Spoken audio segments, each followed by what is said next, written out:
High আসসালামু আলাইকুম everyone, আশা করি সবাই ভালো আছেন। আল্লাহর রহমতে আমিও ভালো আছি। আজকে আমি আপনাদের সাথে শেয়ার করব খুবই মজার মজার খাবারের রেসিপি। এই যে আমি প্রথমে দিয়ে দিয়েছি প্যানে তেল, এবার দিয়ে দিচ্ছি দুটো তেজপাতা 4 টুকরো করে, তারপরে দিয়ে দিলাম বেশ খানিক পেঁয়াজ কুচি। পেঁয়াজটাকে এবার একটু লাল লাল করে বেরেস্তা করে নিচ্ছি। সবাইকে রমাদান মোবারক। যেহেতু রোজার দিন, সারাদিনে অনেক কাজ থাকে, তাই সব কিছু রান্না একবারে প্রিপারেশন করে আমি রান্না করে নিব। পেঁয়াজটা একটু বেরেস্তা হয়ে আসছে, এখন আমি দিয়ে দিলাম হলুদের গুঁড়ো, জিরা বাটা আর আদা রসুন বাটা। এবার দিয়ে দিব লবণ, কারণ লবণটা দিয়ে কষিয়ে নিলে তেল ছিটা বন্ধ হয়ে যাবে। হলুদ আর লবণটা দেওয়ার আগে চেষ্টা করতে হবে। তারপরে দিয়ে দিলাম মরিচের গুঁড়ো। এবার দিয়ে দিচ্ছি, এটি হচ্ছে 12 মশলা বলে আমাদের উত্তরবঙ্গের। এখানে সব ধরনের মশলা একসাথে মেশানো থাকে, ধনিয়া, রাঁধুনি, মৌরি বা বিভিন্ন ধরনের মশলা যেগুলি থাকে সেগুলি আর কি, মাংসের মশলা। তারপরে দিয়ে দিলাম টমেটোটা দিয়ে একটু কষিয়ে অল্প পরিমাণ পানি দিয়ে দিলাম। তারপরে দিয়ে দিলাম পেঁয়াজের বড় বড় টুকরো করে, কয়েকটা পেঁয়াজ আমি কুচি করে নিয়ে তেলে দিয়েছিলাম। আর এবার কয়েকটা পেঁয়াজ আমি টুকরো টুকরো করে দিয়ে দিচ্ছি, দিয়ে এবার ভালো করে কষিয়ে নিলাম। এখন দিয়ে দিলাম এলাচ। আমি এখানে 7-8টা এলাচ একটু থেতো করে বিচি ভেঙে দিয়েছি।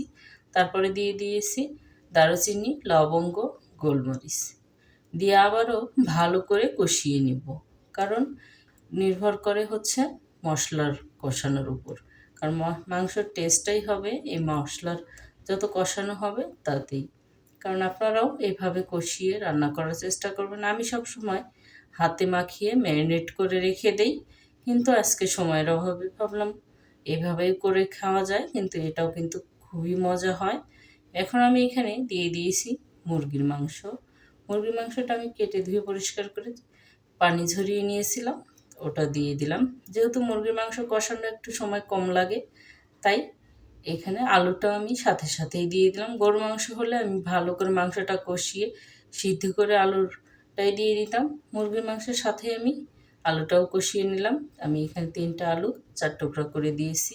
আর এখন দিয়ে দিলাম 4-5টা কাঁচামরিচ ভেঙে, যাতে কাঁচামরিচের ফ্লেভারটা সুন্দরভাবে তরকারির সাথে মিশে যায় আর ঝালের একটা সুন্দর একটা ফ্লেভার মিশে যাবে। ঢাকনা দিয়ে ঢেকে কিছুক্ষণ কষিয়ে আবারও নেড়ে দিচ্ছি। দেখুন একদম তেল ছাড়া শুরু হয়ে গিয়েছে, কিন্তু তার মানে কিন্তু কষানো অলরেডি মোটামুটি হয়ে গিয়েছে। আমি আরেকটু ঢাকনা দিয়ে ঢেকে রান্না করে নিব। আরেকটু আমার কাছে মনে হলো কষানো হবে। এবার দেখুন একদম সুন্দর কষানো হয়ে গেছে, আর দারুণ কিন্তু একটা স্মেল বের হয়েছে। আর এই রান্নাটা কিন্তু এভাবে কষিয়ে রান্না করলে খুবই টেস্টি হয়। এখন আমি অল্প পরিমাণে ঝোল দিয়ে দিলাম। ঝোলটা কিন্তু আমি বেশি রাখবো না, একদম মাখা মাখা করব, সেই জন্য অল্প পরিমাণেই ঝোল দিয়ে দিলাম। আর যদি আপনারা একটু ঝোল ঝোল খেতে চান, তাহলে আর একটু পানি বাড়িয়ে কমিয়ে দিতে পারেন। এখানে আমি অল্প ঝোল দিয়ে রান্না করে নিব। দেখুন মাংসটা একদম ফুটে উঠেছে, মাংসটা সিদ্ধ হয়ে আসছে প্রায়। তো ঝোলটা আমি কমাবো যেহেতু, সেই জন্য। আর আলুটা এই যে কেটে দেখাচ্ছি, আলুটা কিন্তু পুরোপুরি সিদ্ধ হয়ে গেছে। আমি আরেকটু ঢাকনা দিয়ে ঢেকে রান্না করে নিচ্ছি। আপনারা কে কোথা থেকে আমার এই ভিডিওটি দেখছেন অবশ্যই কমেন্ট করে জানাবেন। ভিডিওটি ভালো লাগলে লাইক শেয়ার দিয়ে আমার পাশে থাকবেন। ইউটিউব থেকে দেখলে সাবস্ক্রাইব করবেন এবং পেজ থেকে দেখলে ফলো দিয়ে আমার সাথে থাকবেন, যাতে পরবর্তীতে এমন মজার মজার খাবারের নোটিফিকেশন আপনাদের মোবাইলে প্রথমে আসে।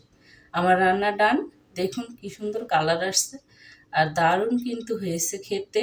আমি যেহেতু রোজা, লবণটা টেস্ট করতে পারি নাই। আমার মাংস রান্নাটা হয়ে গিয়েছে। এবার আরেকটা চুলাতে এখানে আমি গাজর টমেটো দিয়ে ডাল রান্না করে নিচ্ছি। ডালটাও হয়ে গিয়েছে, এবার একটু ফোড়ন দিয়ে দিব। ফোড়নে আমি দিয়ে দিয়েছি পাঁচফোড়ন। পাঁচফোড়নে শুধু মেথিটা বাদ, কারণ আমার কাছে মেথিটা দিলে আচার আচার লাগে, তাই আমি মেথিটা দেওয়ার চেষ্টা করি না সব খাবারেই। মেথিটা বাদ দিয়েই আমি ব্যবহার করেছি। আর এইখানে পেঁয়াজ আর রসুনটাও দিয়ে দিয়েছি, দিয়ে একটু লাল লাল করে বেরেস্তা করে নিয়েছি। এখন ডালের মধ্যে আমি দিয়ে দিচ্ছি।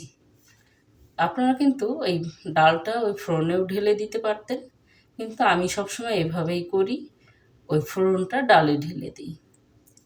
এভাবেই আমার রান্না হয়। আর এইখানে আমার ডালটা হয়ে গিয়েছে। আরেকটা চুলাতে আমি দিয়েছি ছোলা আর আলু সিদ্ধ করতে। আলু দিয়ে চপ করব আর ছোলাটা ভুনা করব। আর মসুর ডাল ভিজিয়ে রেখেছি পেঁয়াজের জন্য। আর এইখানে বেসনও, সমস্ত কিছু আমি কেটে ধুয়ে পরিষ্কার করে নিয়ে নিব।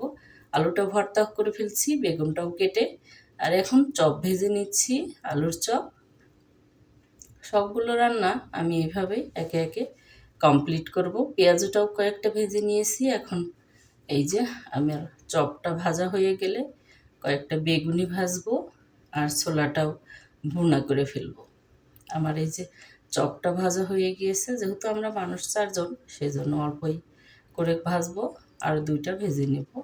এখানে 5-6টা এই যে ছোলাটাও হয়ে গিয়েছে। ধন্যবাদ সবাইকে আমার এই ভিডিওটি দেখার জন্য, আমার সাথে থাকার জন্য।